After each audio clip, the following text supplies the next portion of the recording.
317 జీవోకి సంబంధించి ఏదైతే 190 జీవో వచ్చిందో ఆ జీవోకి సంబంధించి ఉపాధ్యాయులు స్థానికత కోల్పోయిన ఉపాధ్యాయులు ఆందోళన వ్యక్తం చేసిన పరిస్థితి. ఎందుకంటే అనేక నిబంధనలు అందులో జోడించారు. ఆ నిబంధనల కారణంగా వాళ్ళు ఉపాధ్యాయులంతా వాళ్ళ సొంత జిల్లాలకు వెళ్ళలేక ఇబ్బంది పడుతున్న పరిస్థితి ఉంది.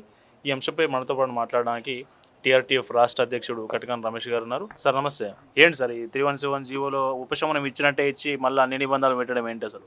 అంటే 317 మీద రాష్ట్ర ప్రభుత్వం గతంలో కొంత ఇబ్బంది చేసింది. ఆ తర్వాత నూతనంగా వచ్చిన ప్రభుత్వం తన మేనిఫెస్టోలో చెప్పింది 317 జీవోను రాగానే నేను రద్దు చేస్తా అని చెప్పేసి తుంగలో తొక్కుతాను.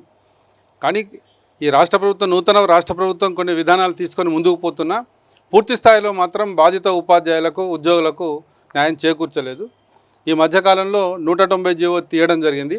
ఆ జీవో తీసిన తర్వాత అంటే 317 బాధితులకు నిర్వచనాన్ని పూర్తిగా తగ్గించేసింది 190.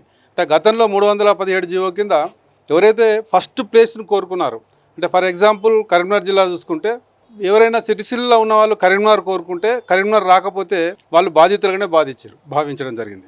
అట్లా ఈ రిటైన్ అయిన వాళ్ళని కానీ డిస్లోకేటెడ్ కానీ వీళ్ళందరూ కూడాను 317 జీవో పరిధి లోపల స్పోర్ట్స్ కేటగిరీ కానీ విడోస్ కానీ ఆ తర్వాత దివ్యాంగత్వం కానీ వీటన్నిటిపైన కూడా కన్సిడర్ చేశారు. కానీ 190 జీవో వచ్చేసరికి ఇప్పుడు వాళ్ళు బాధితులే కాదనే రీతి లోపల 190 జీవో ఇవ్వడం అనేటువంటి కొంత బాధనే. ఒక పక్క పూర్తి స్థాయిలో వీళ్ళకి న్యాయం జరగలేదు. అంటే ఏ పోరాటం ద్వారా తెలంగాణ కానీ అస్తిత్వం కోసం పోరాటమో స్థానికత్వం, ఆ స్థానికత్వాన్ని 317 తీసేసింది. తీరా ఇప్పుడు కనీసంగా ఈ డిప్యుటేషన్లలో అయినా మాకు న్యాయం జరుగుతుంది అని అనుకుంటే రిటైన్ అయిన వాళ్ళకు మొత్తం ఈ యొక్క ఉత్తర్వుల్లో 190 ఉత్తర్వుల్లో వాళ్ళు బాధితులే కాలేదు కదా, మిమ్మల్ని ఎక్కడ డిస్టర్బ్ చేయలేదు కదా, మీరు డిస్లోకేటెడ్ కాలేదు కదా అని అన్నారు. రాష్ట్ర ప్రభుత్వాన్ని అడుగుతున్నాం, మీరు 317 జీవో వచ్చిన తర్వాత మీరు ఉద్యోగ ఉపాధ్యాయులకు ఇచ్చినటువంటి ఉపశమనంలో కానీ ఇవాళ స్పోర్ట్స్ కానీ మ్యూచువల్స్ కానీ ఆ తర్వాత మెడికల్ గ్రౌండ్స్ కానీ అవన్నీ కూడాను రిటైన్ వాళ్ళు కూడా బాధితులే. అంటే మొదటి ప్లేస్ ఎవరికైతే రాలేదో వాళ్ళందరూ బాధితులే అని చెప్పేసి మీరు పేర్కొన్న మీరు ఈ 190 జీవో ద్వారా ఎందుకు మారినట్టు? ఒకవేళ కనుక 190 జీవోలో 317 జీవో ద్వారా ఆ రోజు మీరు చేయకపోతే ఈరోజు ఆ విషయం అనేటువంటిది మీకు అప్పుడే అర్థమయ్యేది, దాని యొక్క తీవ్రత అర్థమయ్యేది. ఇప్పుడు తీవ్రత తగ్గిన తర్వాత ఉన్న కొద్ది మందిని ఇవాళ వాళ్ళకు న్యాయం చేయకుండా ఉన్నటువంటి పరిస్థితి ఈ యొక్క 190 జీవో ద్వారా రాష్ట్ర ప్రభుత్వం తీసుకొని వచ్చింది. ఉపాధ్యాయ సంఘాలుగా అంటే తెలంగాణ రాష్ట్ర టీచర్ ఫెడరేషన్గా మొట్టమొదటిసారిగా స్పందించాం. రిటైన్ వాళ్ళు కూడా డిస్లోకేటెడే, అంటే తమ స్థానాన్ని కాక, అంటే ఫర్ ఎగ్జాంపుల్ చెప్తున్నాను, ఒక సిద్దిపేట, ఇప్పుడు ఫర్ ఎగ్జాంపుల్ ఒక సిద్దిపేట జిల్లా తీసుకుంటే సిద్దిపేటలో ఉన్నటువంటి మొదటి ర్యాంక్ ఆయన కోరుకొని సీనియర్గా ఉంటే ఆ సీనియరు మెదక్ నుంచి సిద్దిపేట రావడం జరిగింది.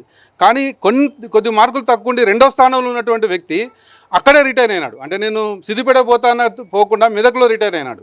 మూడో వ్యక్తి ఇప్పుడు సంగారెడ్డికి వెళ్ళడం జరిగింది. కానీ ఆ సంగారెడ్డి ఆయన మాత్రం లబ్ధి పొందుతున్నాడు. మధ్యలో ఉన్నటువంటి వ్యక్తి ఆయన బదిలీకి నోచుకోలేకపోతున్నాడు.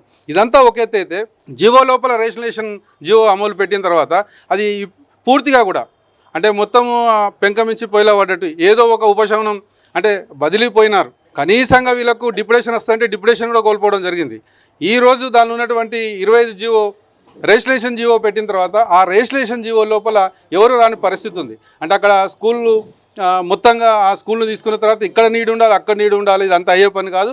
ఇవాళ ఉపాధ్యాయులకు సంబంధించినటువంటి జీవో ఎంఎస్ నెంబర్ రేషనలైజేషన్ జీవోను ఉపసంహరించి రిటైన్ వాళ్ళు కూడా డిస్లోకేటెడ్గా భావించి వాళ్ళకి న్యాయం చేయాలని తెలంగాణ రాష్ట్ర టీచర్ ఫెడరేషన్గా కోరుతున్నాం. ఇది న్యాయమైన డిమాండ్ కనుకనే నిన్న జేఏసీ ఆధ్వర్యం లోపల జగదీష్ గారు కానీ శ్రీనివాసరావు గారు చైర్మన్ అండ్ సెక్రటరీ జనరల్, మా యొక్క అడిషనల్ సెక్రటరీ జనరల్ వీళ్ళందరూ కూడా పోయి ఉప ముఖ్యమంత్రి గారికి కలిసి ప్రాతినిధ్యం చేయడం జరిగింది.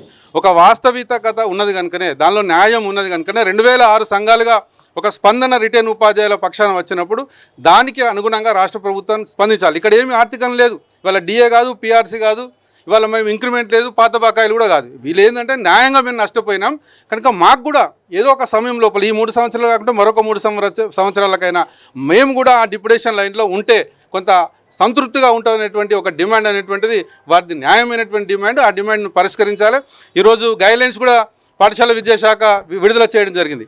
ఆ గైడ్లైన్స్ కూడా చాలా క్లారిటీగా 190 జీవోకు అనుగుణంగానే ఉండడం వల్ల వీరికి అప్లికేషన్ పెట్టుకునే ఛాయిస్ కూడా కోల్పోయారు. కనుక ఈ న్యాయమైనటువంటి వీళ్ళ యొక్క డిమాండ్ను పరిష్కరించాలని చెప్పి మరొకసారి రాష్ట్ర ప్రభుత్వాన్ని పాఠశాల విద్యాశాఖను కోరుతున్నా.